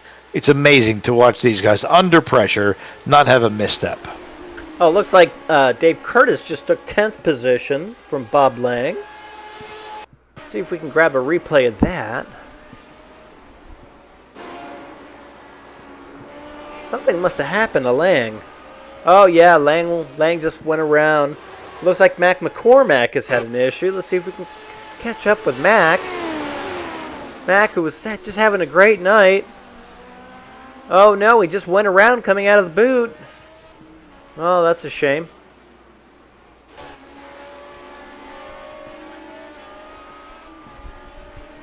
Oh no! Reed Shannonbrook has crashed!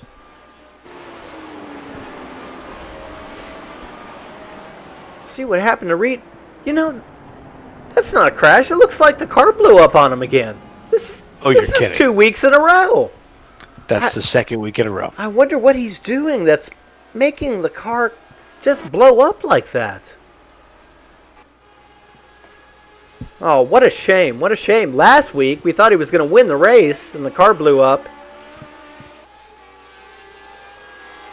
You know, is he over-revving? I don't know. Something's happening.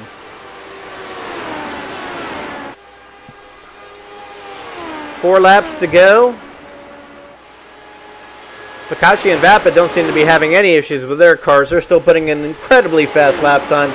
Fakachi has the fastest lap of the race now at a 36.76. Oh, yeah. They're absolutely steaming ahead. Focacci and Vappa, the only two cars in the 36s. Yeah, but these guys are properly pushing. This is probably the race we should stick with. I mean, they're the front runners, and I know we want to keep people included, but these guys are pushing each other, and it's anybody's ball game. Oh! Definitely a misstep. Vappa holds on to it. Treacle and Underwood are in the low 37s now, so that's telling me fuel burn-off is making the cars faster, because we're seeing the entire field go faster than they were just a few laps ago. Shannonbrook ran a 37.2 before he blew up.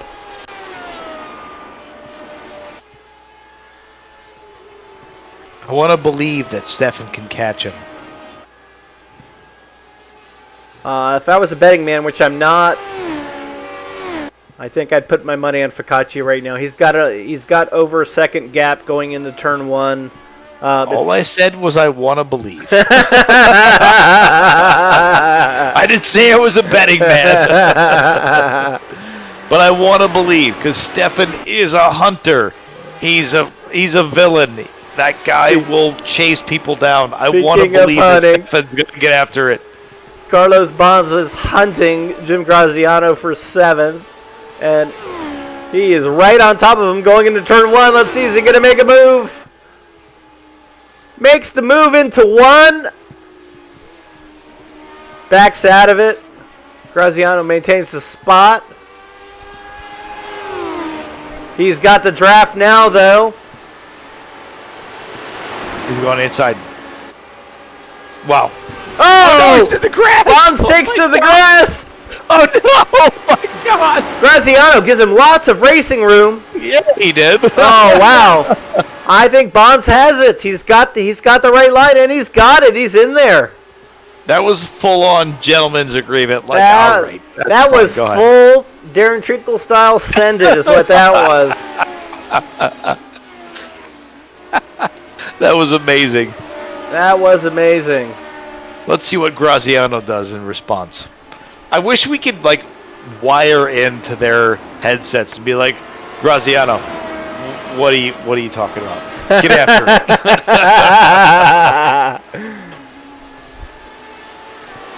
Well, 2 laps to go.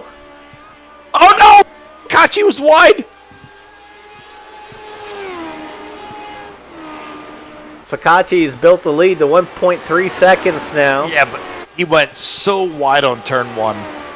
And it looks like Stefan's going to have the run on just a bit.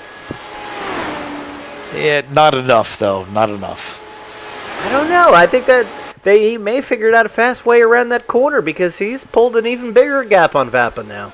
You're not kidding. You're not kidding. It looked like he went very wide, but it looks like Stefan's struggling just a bit. Yeah, the difference now, 1.6 seconds. Yep. Looks like Curtis is working on Bonds now for 8th position. Curtis has the draft coming up the hill.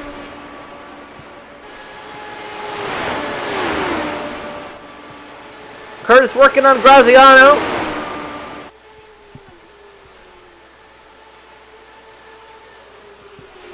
Looks like Graziano still has the position. Curtis going around the outside, trying to get the inside line into the laces. Graziano holds the spot. This is a battle royale that is on, though.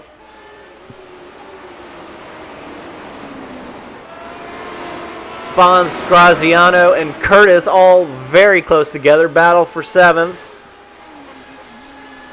Steve Focacci just resets fastest lap at a 1:36.3. Curtis is on the inside. He backs out of it. He was so close. Well, it looks like Graziano's defending nicely.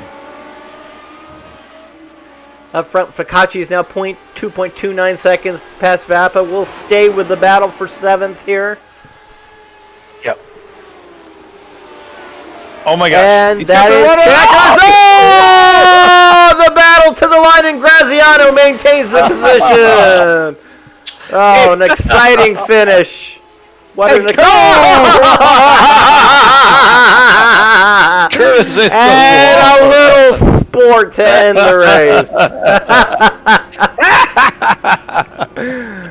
Oh my God, that was amazing. What a great race. And Curtis and Graziano are finishing off their battle. Donuts now for Curtis. Donuts for Graziano. It was a great ending to that race. Congratulations to both of them. I'm sure they're having a good laugh about it. Absolutely. What a good event. Ficacci, Wow. our overall race winner. Congratulations to our championship leader. Stefan Vappa, very close second. Darren Treacle rounds out your top three. Kurt Uzbay's on the other side of the fence. Jeff Underwood finishes in fourth. Wiley Cox, very quietly made it into our top five. We didn't see much of him on the track tonight, but he was just being like under the radar. I think that's what that was. Under the radar is right. Carlos Bonds, John Clerk in sixth. Carlos Bonds seventh. Graziano in eighth. Curtis in ninth. Bob Lang rounds out your top 10. Uzbay in 11th. Wisbin in 12th. McCormack in 13th. John Wood in 14th.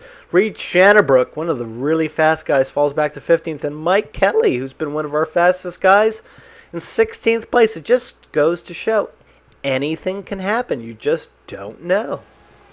You're not kidding. Anything can happen. Anything can happen. Well, we'll give our racers a chance to get out of their cars and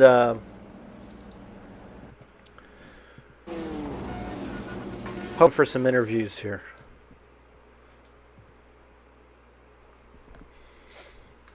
So bear with us. We'll show you the race start again as we wait for our drivers.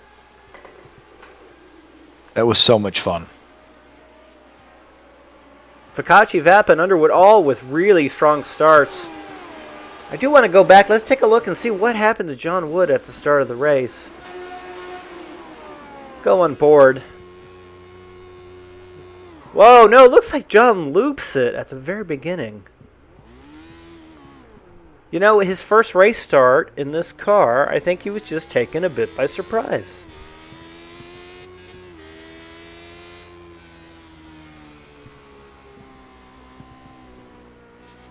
Oh, it looks like Dave Curtis had an issue at the start of the race, too. Let's see if we can go on board with Dave and see what happened.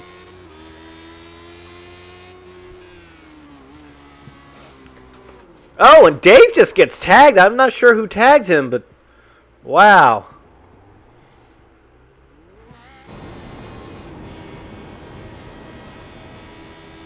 And from there, it was just a great race at the front. All right, looks like we're getting critical mass.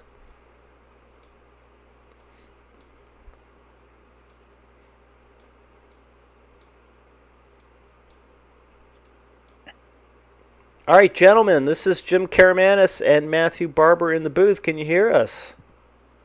Sure can. Hey. Yes, sir. Steve Ficacci, congratulations.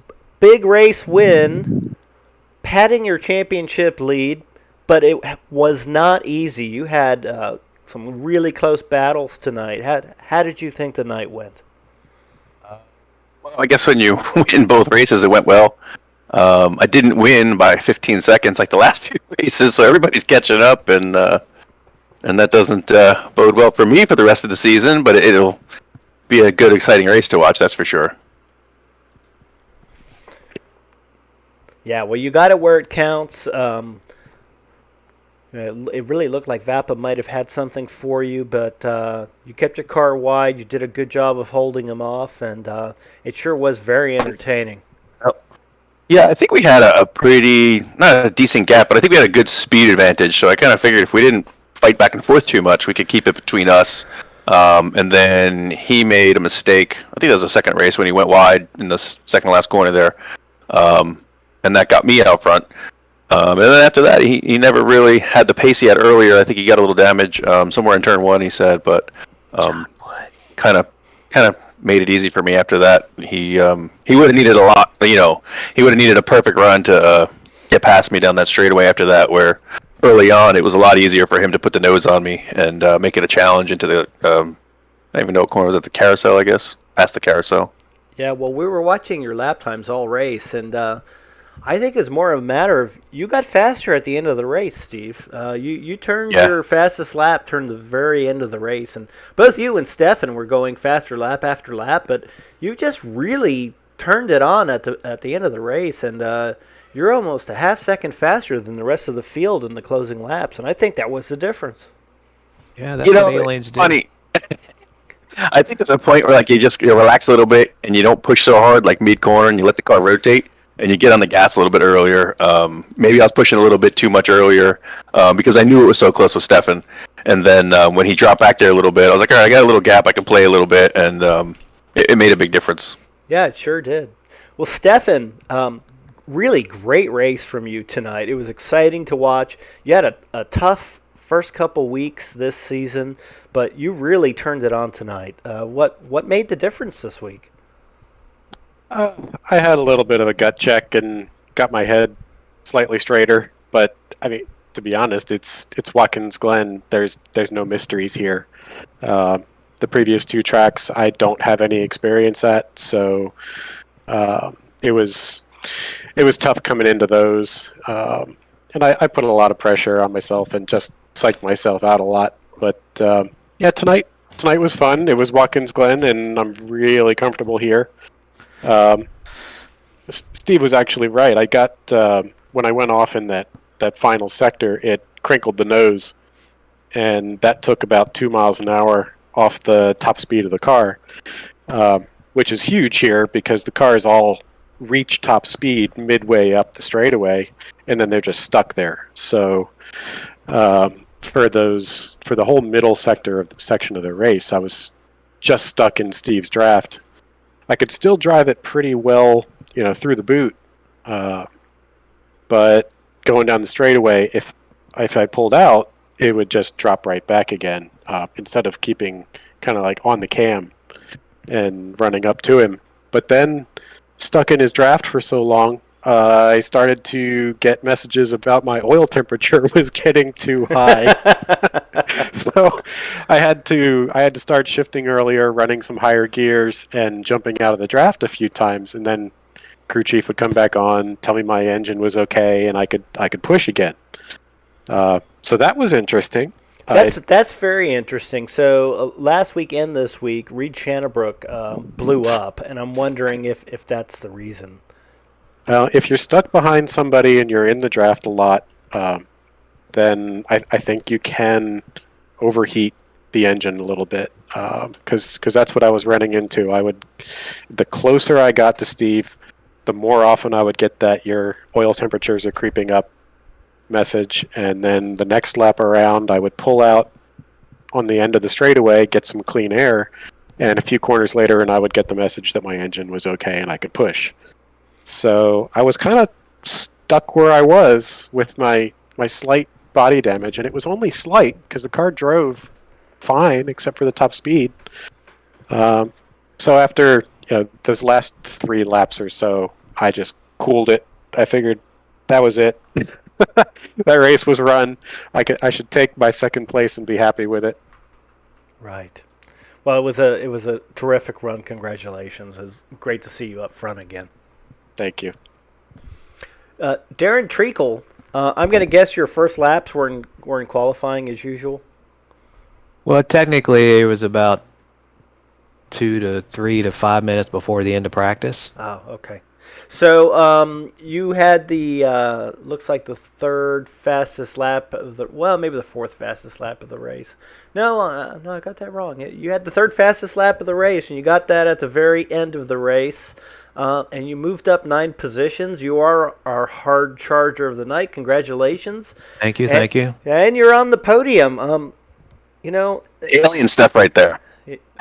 Well, it's true. It makes me wonder if you were to actually put in some practice time, what would be happening?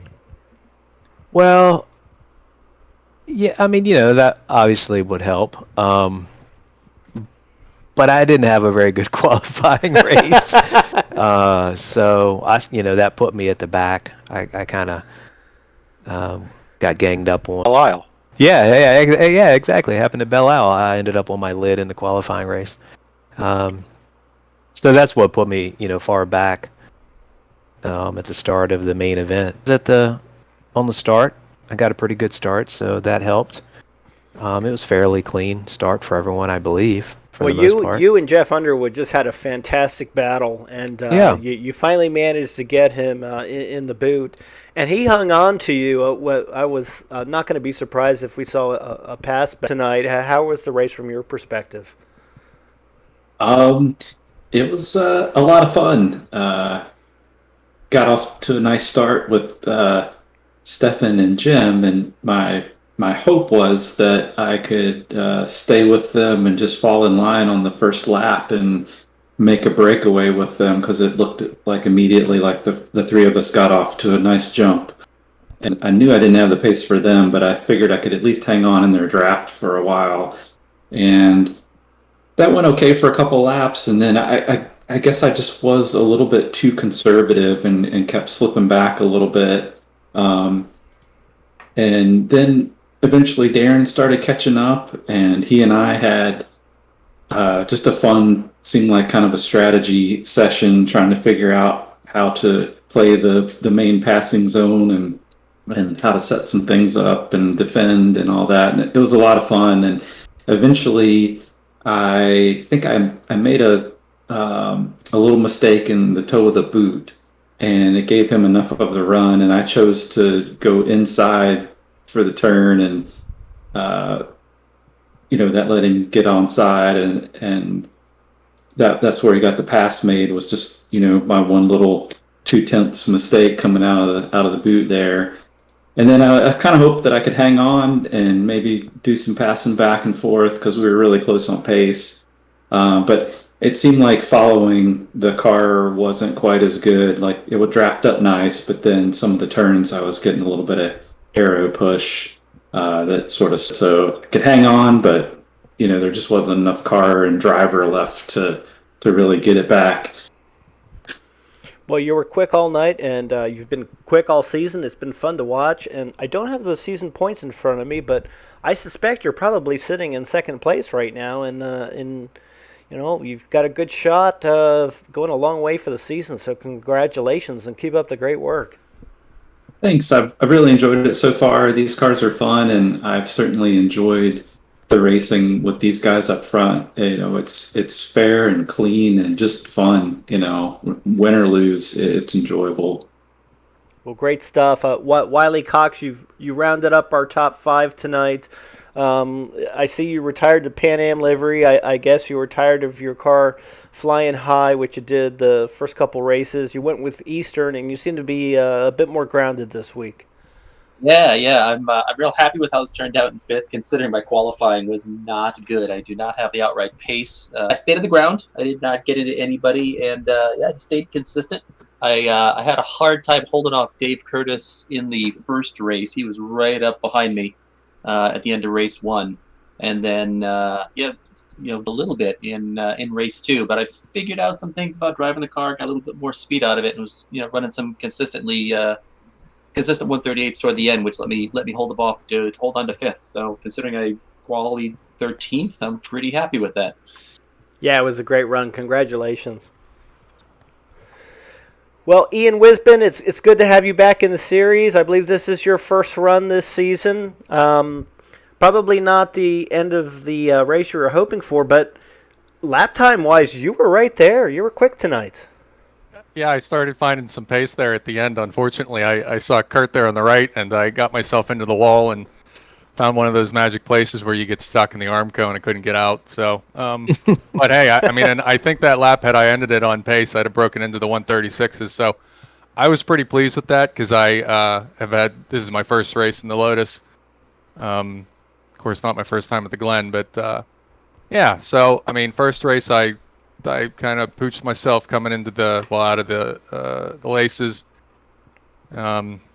And then second race, John Clark and I had a coming together, unfortunately, and I went to the back. I chased Mac for a number of laps there and started getting quicker and quicker and quicker, so I was racing the clock, and I'm pleased with where I was. I don't know if I'll be able to pull it off the next race, but hey, it was a good time. Yeah, well, it's fun to watch. We're hoping that at Indianapolis we can see that speed turn into some points for you. So how does everyone feel about the track at Indianapolis? Anyone have a significant amount of experience there? I know we raced there in the Audi last season. I don't know how much that translates to this car with all its downforce. So. We should ask our alien. Stefan? Right. Well, we ran there with the USF 2000, Right. and that went reasonably well. There's a league that Jeff invited me to that runs Indy cars, and the first race that I did with them was at Indianapolis.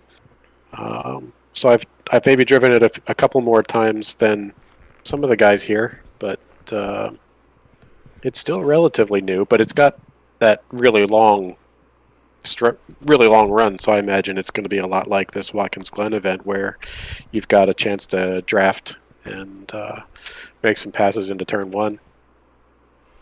Well, I'm sure it's going to be a great show. We're looking forward to seeing it. Congratulations to everyone on a great night, and go enjoy the pub now, and we'll wrap up in the booth. Thank you. Jim. Thanks, Jim. Thanks, Jim.